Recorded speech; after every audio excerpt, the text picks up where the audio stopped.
So the way that it works is this meter right here, this knob, this is decibels, and it's how much of it it's taking away. So watch when your voice gets really loud, you see how when your voice gets loud, you're hitting those, this is jumping up. You see that? See how the meter goes up? It's pulling that stuff away so that it's... You hear it? Yeah. It's making it more tight, more even, you know? So with this compressor, when you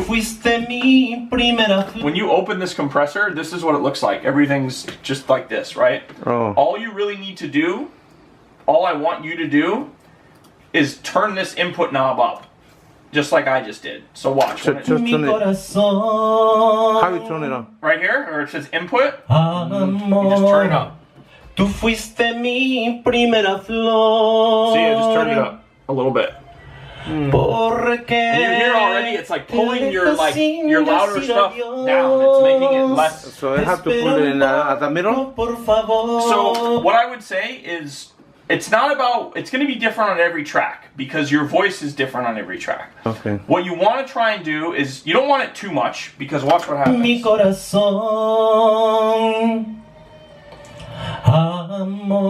It's like too much. It's too like so really, like when it gets real loud, you want it somewhere up around here, like around -10. See where it says -10? You gotta look up. -10. Oh. Here, -10. Yeah. See that? Like at the loudest points. It shouldn't be any louder than that, really. Okay? -10 here, right? Mm-hmm. Okay. And you know, so it'll be different. Sometimes it might be up here, sometimes it might be here. It depends. But just listen, you know. But do you hear the difference it's doing right now? So watch. So this is with it on. And then this is with it off. So much. Well, it's just loud. But do you hear the difference? Right? Yeah. It's much more present. You hear it a lot more, right? Now, if you say, like you just said, it's too loud, you can also turn it down right here. This is the output. So if I turn this down all the way, you don't hear any of it. The second button is and it even tells you input. So it's like how much of your voice, output. It's like how loud is it. I usually leave that around there, and if you need to turn it down, if you need to turn the track down, just go over here, and you can still just turn it down. where? On the track. Oh. Like, with the mixer, like you normally do. Oh, okay.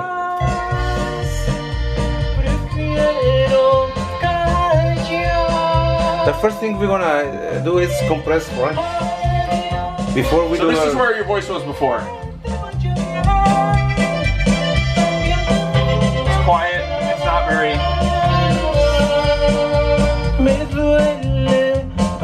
You hear everything much better now, right?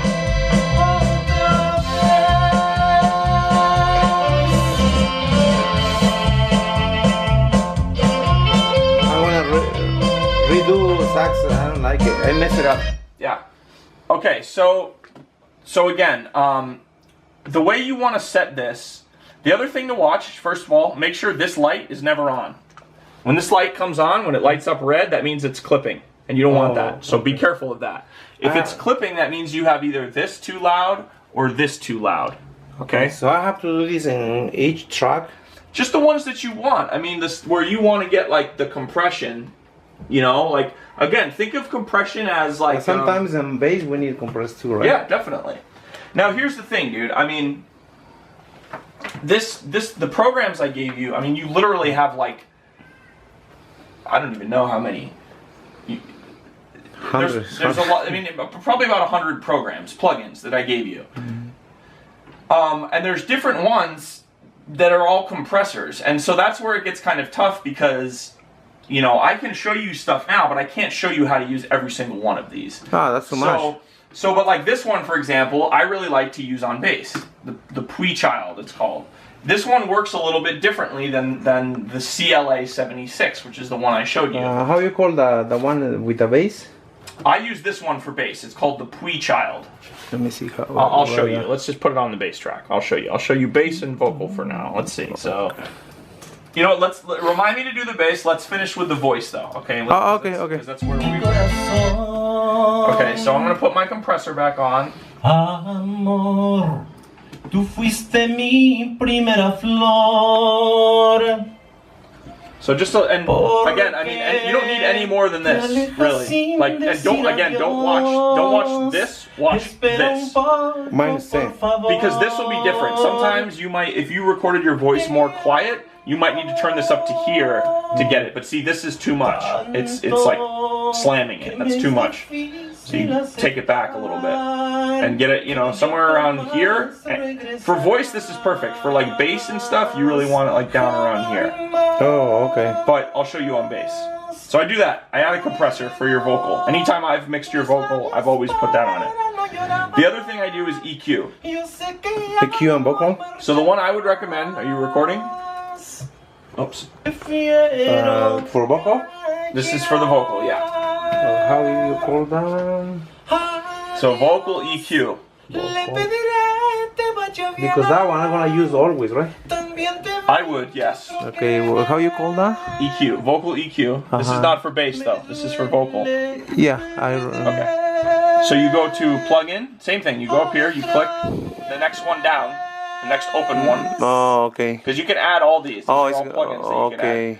Click here, you go to plug in, and you go to EQ. So insert EQ. Q. Yep, and then you go to SSL EQ. Insert. I have to go. Well, it's under the insert. So you insert, click, Okay, plug in, EQ. Insert. La tarde en que te vi Plug in. partir. EQ. Yeah, and then SSL EQ. Which one is it? SSL EQ. S Espera un S poco, por L favor. EQ. EQ. That's it. Okay, so I'm gonna open another EQ just to show you something. You can use this one too if you want, but it's easier to look at. So I want you to understand what all this does. So this is another EQ. Think of it like your car stereo, or any stereo system for that matter, right? You have lows, you have mids, and you have highs, right? Bass, mid, and treble. You've seen that on any stereo system. Yeah. Okay, that's basically what these do. This one is just easier to look at, which is why I have it open. Okay, so basically the way the EQ works is you're gonna set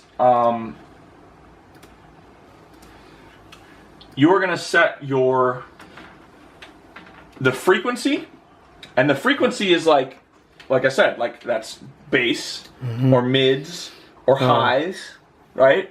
That's your frequency. That's frequency. Frequency is like a pitch. It's a note. It's literally the low, medium, and low, high? mids, and highs. Yeah. Okay. So basically, what you're looking at here, okay, is like a graph.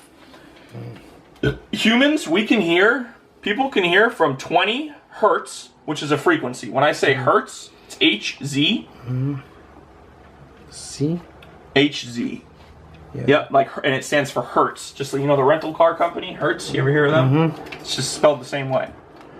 So what it is human beings, we can hear 20 hertz, which is very low. That's like you almost can't even hear it. It's like a rumble. It's like you know, like really, really low is that. All the way up to 20,000 hertz. That's very broad, right? You have okay. So your bass usually falls from like 20 hertz to about 250 hertz. Your mids are like 250 hertz to about 4,000 hertz. So, which one you recommend? Well, okay, so it's going to be different on every instrument. One thing I recommend you do is this. This is a very good thing that I did. Let me see if we can find one in Spanish for you. That would probably make it a lot easier. Frequency chart. I can get it.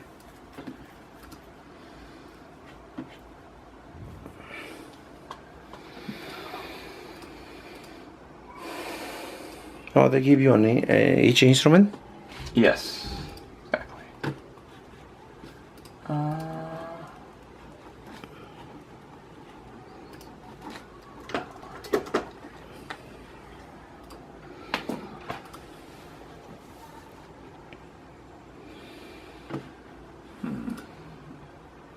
Okay, well, whatever.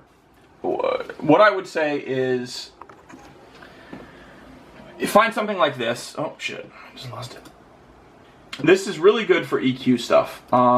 It's called a frequency chart. You can find hundreds of these, tons of these, and see what it's doing is it shows you piano, pipe organ, viola, like all these different instruments, and then it shows you the frequencies where they're fundamental, meaning like these are like the main frequencies of that instrument. So for the voice, it's from 300 hertz to 3000 hertz. The one highlights and black? Mm-hmm. Fundamental frequency. Harmonics are just like the overtones. You know, everything has harmonics. It's So like, this one I have to look at every time I... you don't have to, but get familiar with it, because what it'll do is it'll help teach you. memorize. Well, yeah, I mean, you will. I mean, that's what I've done, you know, like, that's how I mix, is like, I know where certain frequencies are. So, but what I want you to understand is this. Look at, if you're looking at this, right, and you look at this chart, let me move this over a little. Do you see how I was saying, like, there's, it's 16 hertz to like 20,000 over here, right, on the EQ? This is showing you the same thing. 30 hertz to 16,000, see? So this is the line going across.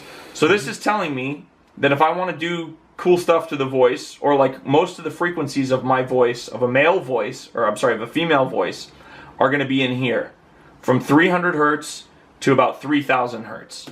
So if you look on here, that's from like here to here, right? You see where I'm getting that? Right? 200, 250 is about 300 to 3,000. Does that make sense? Yeah. So it's like a graph all the way across. Does that make sense? The frequencies? Yeah. Low to high. This on the side is volume. Okay? So here we're going to choose our frequency. And if I go down, I'm taking it away. See, it's negative. Okay, negative frequency. Here, if I go up, I'm increasing it. Okay? Does that make sense? Yes. Okay. So the EQ that I like to use is this one. It's the SSL EQ, and that's the one I told you to add that you wrote down. So on voice, a good thing to do when you're EQing. But I'm not gonna use the one you just showed me. I mean, you can, but this is the one I recommend. Okay, this one. That's the same thing. Yes. So the first thing, let's add a little body, like low end to your voice, right? Like the booming kind of, okay? So look at these knobs. See how this one is hertz, HZ? Remember I said that's the frequency? Do you remember? Oh, I have to go over there. So this one is 30 hertz to 450. Do you see that? 30, 450. So which one? This one is 200 hertz to 2.5K. This one is 1,000. You see what I'm saying? Like, so you're choosing the frequency here, right? So for the voice, for your voice, it's around 190 is what I would say. 190 hertz. So if you want to write 190 equals low. Okay, 190 equal low. Okay. So what I'm going to do, and it's roughly, I mean, it's not exactly 190. That's but that's a good starting point. So I'm going to set this to 190, and you see it says right there, right? 190. Here. Okay. This is the volume. So watch what happens when I turn this all the way down to negative. You hear how thin your voice gets? I took all the low end out. Watch what happens when I turn it up all the way. It gets really boomy. You're never going to want to use all the way. But what's cool is that you can find like a middle ground. So like somewhere in here maybe. Hear how the low end goes away? I'm gonna add it back. Bypass is like comparing, right? What's that? Bypass acts like a comparing. Yes, exactly. Bypass is to turn it off. And I recommend you use that a lot. Always watch out for this red light. That was when I turned it up all the way. If this is hitting this, it's too loud. Oh, it shows me.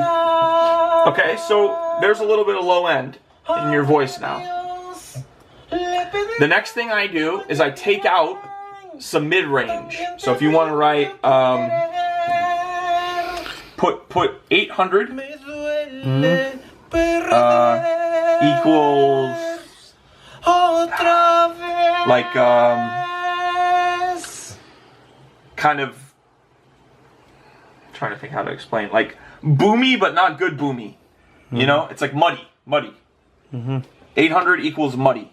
What's muddy? M? Yeah, M-U-D-D? D-D-Y. When I say muddy, you know, I mean like it's kind of like it's not good. That's about this button? Yes. So I'm gonna pull some of this out. Okay. The next thing I'm gonna do is add some high end. So put presence. Do 2.5. So that's 2,500. That's what 2.5 means. Okay. You could do 2.5K, or yeah, that's fine. And that equals presence. You know, like presence. You know that. That's the button? So I'm setting it here to 2.5. You see? Let's see. What do you want? Oh. 2.5.